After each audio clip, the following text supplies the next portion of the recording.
ये लीजिए मनीषा भाभी, आपके लिए गर्मा गर्म बादाम का हलवा। मैंने इसमें ढेर सारा घी डाला है। Thank you Arushi. पता है मेरा कब से बादाम का हलवा खाने का मन कर रहा था, लेकिन इतनी गर्मी में हिम्मत ही नहीं हुई इसे बनाने की। चलिए अब आप बादाम का हलवा खाइए, मुझे जरा कुछ काम है, मैं आती हूँ। आरुषि, तुमने मनीषा के लिए हलवा बनाया लेकिन मेरे लिए कुछ नहीं। भाभी, मनीषा भाभी तो प्रेग्नेंट है, इसलिए मैं उनके काम कर देती हूँ। तो क्या हुआ, मेरी भी तो तबीयत खराब रहती है। तुम्हें पता है 3 दिनों से मेरी कमर में कितना दर्द है। अब इस कमर दर्द में मैं खड़े खड़े किचन में खाना कैसे बनाऊंगी। तो भाभी, आपने मुझे पहले क्यों नहीं बताया। आप बस थोड़ी देर रुकिए, मैं जल्दी से आपके लिए खाना बना कर लाती हूँ। आरुषि किचन में जाती है और गर्मी में खड़े होकर अपनी वेदिका भाभी के लिए खाना बनाने लगती है। वहीं आरुषि की दोनों भाभियां, अगर नंद हो तो हमारी आरुषि जैसी हो। इसको हम कितनी आसानी से बेवकूफ बना देते हैं। मैं अपनी प्रेगनेंसी का बहाना बनाकर इससे खाना बनवा देती हूँ, और मैं अपनी बीमारी का नाटक करके। ये कहते हुए दोनों भाभियां अपनी नंद का मजाक उड़ाने लगती हैं। आरुषि बहुत भोली भाली थी, इसलिए वो अपनी भाभियों के झूठ को भी सच मानकर हमेशा खाना बना दिया करती थी। अरे आरुषि, तुम तो यहाँ पढ़ाई कर रही हो, तुमने अभी तक खाना नहीं बनाया। नहीं भाभी, मैं तो यहाँ पढ़ाई कर रही हूँ, और वैसे भी खाना तो आप दोनों ही बनाती हैं ना।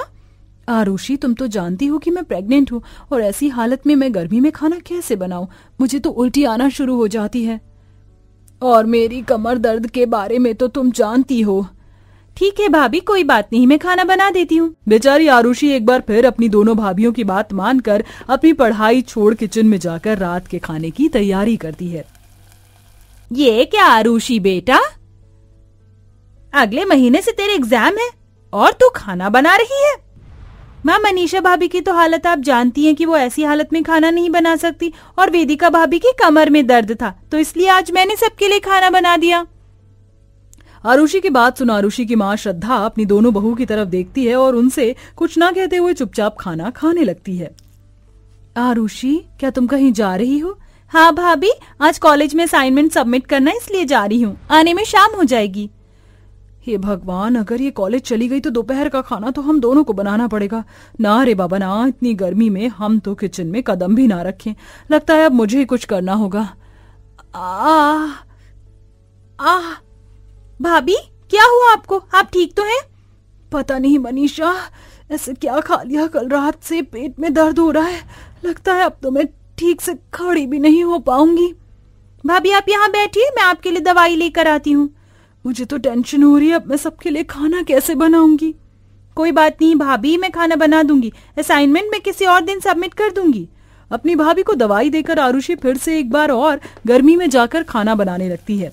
तो वाह मनीषा, मानना पड़ेगा, तुमने क्या नाटक किया पेट दर्द का। वो तो सीधा अपने असाइनमेंट छोड़ खाना बनाने में ही लग गई। मैंने तो पहले ही कहा था, इस गर्मी में खाना तो हमारी नंद ही बनाएगी। जहां हमेशा वेदिका मनीषा कोई ना कोई नाटक कर गर्मी में खाना बनाने से बच जाती थी, वहीं बेचारी आरुषि आसानी से इनकी बातों में आकर गर्मी में रोज खाना बनाने लगती है। आज का नाश्ता करके तो मजा ही आ गया। तुम लोगों ने क्या सैंडविच और पोहा बनाया है, वाह। ये नाश्ता तुम दोनों की बीवियों ने नहीं बल्कि आरुषि ने बनाया है। क्या, आरुषि ने? लेकिन क्यों? क्योंकि मनीषा तो प्रेग्नेंट है, उससे तो इस हालत में कुछ भी काम नहीं होता। ना जाने आजकल की लड़कियां कैसी हैं। हमने तो अपने वक्त में 8वें महीने तक भी काम किया था। और रही वेदिका की बात, तो आए दिन इसे कोई न कोई बीमारी होती रहती, कभी कमर दर्द तो कभी सर दर्द। कोई बात नहीं माँ, अब भाभी की तबीयत खराब है तो इसमें उनका क्या कसूर। कितनी भोली है मेरी बेटी, बेचारी। श्रद्धा मन ही मन कहकर चुप हो जाती है, और ऐसे ही कुछ दिन और गुजर जाते हैं। आरुषि उठो, आरुषि, इस वक्त कौन सोता है। भाभी आप? हाँ, हमें बहुत भूख लग रही है और दोपहर के खाने का भी वक्त हो गया है। चलो जल्दी से खाना बना दो। मेरा तो मलाई चाप खाने का मन कर रहा है, तो तुम मेरे लिए मलाई चाप और पराठे बना देना, और मेरे लिए दम बिरयानी। भाभी, आज मेरी तबीयत कुछ ठीक नहीं लग रही है, आज आप लोग खाना बना लीजिए। क्या, हम लोग? आरुषि, तुम हमारी हालत देखते हुए भी कैसे बोल सकती हो। मनीषा तो गर्भवती है और मेरी तो कुछ दिनों से तबीयत ठीक नहीं चल रही है।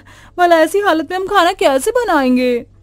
मैंने तो सुना है नंद अपनी भाभी का खुद से ज्यादा ख्याल रखती है, और तुम्हें देख लो, तुम्हें तो हमारे हाल पर भी तरस नहीं आ रहा है। अपनी भाभियों के ताने सुन आरुषि को बहुत बुरा लगता है, जिसके बाद आरुषि खराब हालत में भी किचन में जाकर दोपहर में सबके लिए खाना बनाने लगती है। ऐसा लग रहा है कि थोड़ी देर में ही मैं बेहोश हो जाऊंगी। बस अब जल्दी से ये खाना बन जाए, फिर थोड़ी देर जाकर आराम कर लूंगी। आरुषि गर्मी से परेशान होकर खाना बनाने लगती है कि तभी वहाँ किचन में आरुषि की माँ श्रद्धा आती है। आरुषि बेटा, तू यहाँ किचन में क्या कर रही है? तेरी तो तबीयत खराब थी ना? माँ वो दोपहर का खाना बना रही थी। क्या दोपहर का खाना? लेकिन तुझे किसने कहा खाना बनाने के लिए? तेरी दोनों भाभियाँ कहाँ हैं? माँ वेदिका भाभी की तबीयत ठीक नहीं और मनीषा भाभी की हालत के बारे में तो आप अच्छे से जानती हैं। तो बेटा इसका मतलब ये नहीं कि तू रोज रोज गर्मी में खाना बनाएगी। तू हट, मैं खाना बनाती हूँ। नहीं माँ, मेरे रहते हुए आप खाना बनाएंगी, ये मुझे गवारा नहीं। बस थोड़ी देर, खाना तैयार ही है। गर्मी से परेशान हो रही अपनी बेटी की हालत देख श्रद्धा को बुरा लगता है और ऐसे ही कई दिन गुजर जाते हैं, लेकिन मनीषा और वेदिका के बर्ताव में जरा भी बदलाव नहीं आता। हर रोज दोनों कोई ना कोई बहाना करके खाना बनाने से बच जाती हैं, जिसके चलते हर रोज आरुषि को ही गर्मी में तीनों वक्त का खाना बनाना पड़ता है। ये लीजिए भाभी, खाना खा लीजिए। ये क्या आरुषि, बस ये दाल चावल रोटी सब्जी, आज तुमने कुछ खास नहीं बनाया? मेरी कुछ तबीयत ठीक नहीं लग रही थी, इसलिए मैंने आज सबके लिए ये सादा खाना ही बनाया है। लेकिन ऐसी हालत में तो मेरा सादा खाना खाने का बिल्कुल भी मन नहीं कर रहा है। एक काम करो, तुम मेरे लिए आलू मटर की सब्जी और पूरी बना दो और साथ में कस्टर्ड भी। लेकिन भाभी मेरी तबीयत। अरे इतनी नाजुक बनोगी तो कैसे चलेगा? कल को शादी करके जाओगी तो वहाँ पर ये सब नहीं चलेगा। वहाँ तो सास डंडे से काम करवाएगी, समझी? चलो अब जाओ और जल्दी से बनाकर लेकर आओ। आरुषि की खराब तबीयत देखकर भी मनीषा और वेदिका को उस पर जरा भी तरस नहीं आता और वो फिर एक बार अपनी नंद को गर्मी में खाना बनाने के लिए भेज देती हैं। बेचारी आरुषि कुछ ना कहते हुए जाकर गर्मी में खाना बनाने लगती है और अब धीरे धीरे कर आरुषि की तबीयत पहले से भी ज्यादा खराब होने लगती है। मैंने सोचा नहीं था कि तुम दोनों ऐसे सरप्राइज दोगे। आरुषि, आरुषि! जी भाभी बोलिए। हमारे कुछ दोस्त आए हैं, उनके लिए जल्दी से नाश्ता बना कर ले आओ। ठीक है भाभी।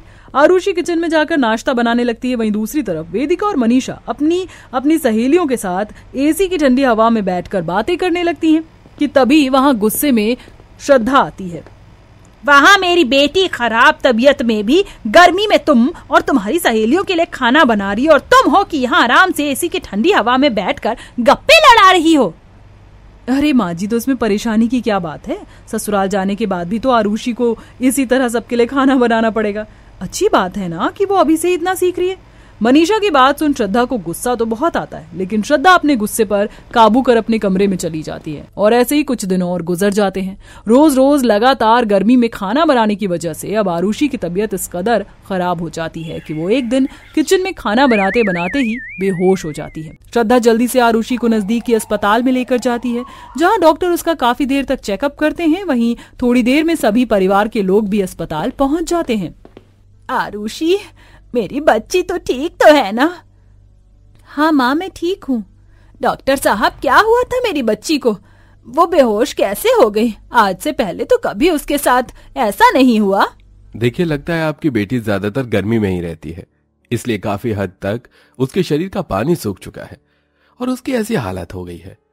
आपकी बेटी को अभी हमें कुछ दिनों तक अस्पताल में ही भर्ती करके रखना पड़ेगा। डॉक्टर की बात सुन मनीषा और वेदिका की आंखों में आंसू आ जाते हैं और आरुषि की ऐसी हालत को देख उन्हें अपनी गलती का एहसास हो जाता है।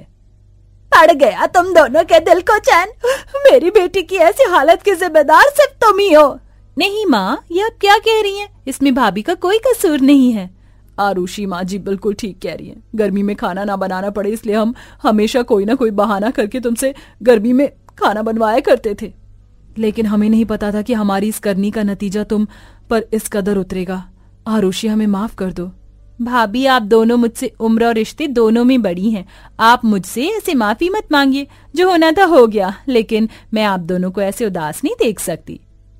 आरुषि की बात सुन वेदिका और मनीषा आरुषि को गले से लगा लेते हैं, जिसके बाद अब दोनों भाभी मिलकर अपनी नंद का काफी अच्छे से ध्यान रखती हैं। जिसके बाद अब हमेशा दोनों भाभी और नंद मिलकर ही सबके लिए खाना बनाती हैं।